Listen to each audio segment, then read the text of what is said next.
Members of the royal family reunited for Remembrance Day ceremonies at the weekend. King Charles and Prime Minister Rishi Sunak led the service at the Cenotaph in London on Sunday, where security had to be ramped up after 300,000 pro-Palestinian protesters marched through central London calling for a Gaza ceasefire.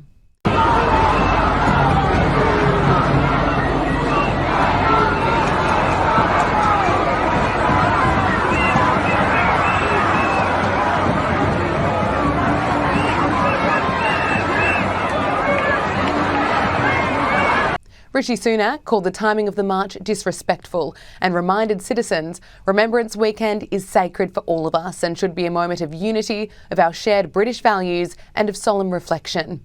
Metropolitan Police says it's made nearly 200 hate crimes arrests since the conflict between Hamas and Israel erupted on October 7.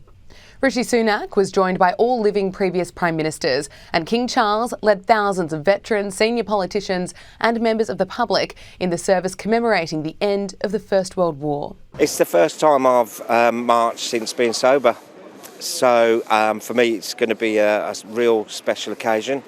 I'm sure there'll be a few tears when the first gunshot goes off.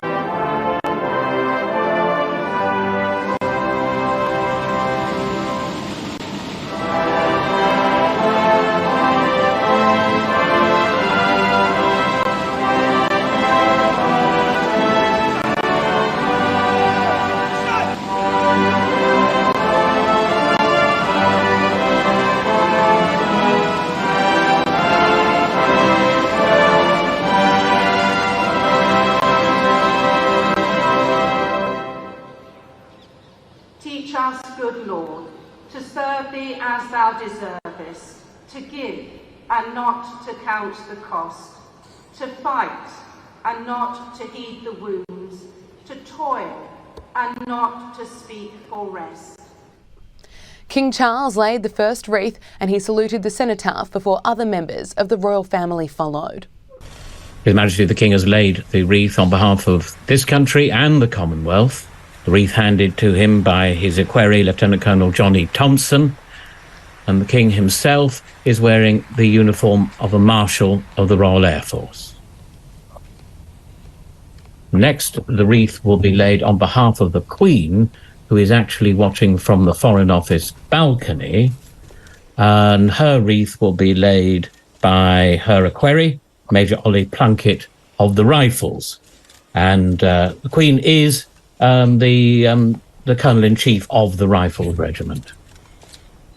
And now the Prince of Wales is going to place his wreath at the Cenotaph. Kate and Camilla watched the service from a balcony at the nearby Foreign Commonwealth and Development Office. Prince William had returned from Singapore following his Earthshot Prize Awards. I choose to believe that future generations will look back on this decade as the point at which we globally took collective action for our planet. The moment we refused to accept the voices of denial and defeatism, and instead became the architects of change towards a healthy and sustainable world.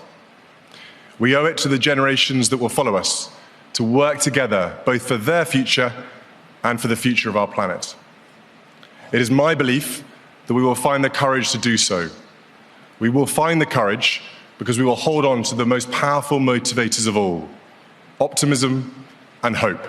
Prince William has the privilege of being surrounded by A-list celebrities, particularly when he has these initiatives that he wants to champion. I will say it was quite a contrast, him being at this Earthshot Prize in Singapore with Prince Harry, because he actually flew commercial and he banned all of his staff from flying private, which is, quite a difference from his brother Prince Harry. But it's amazing that he's been able to champion this cause. Obviously, environmental issues is close to his heart as well as his father.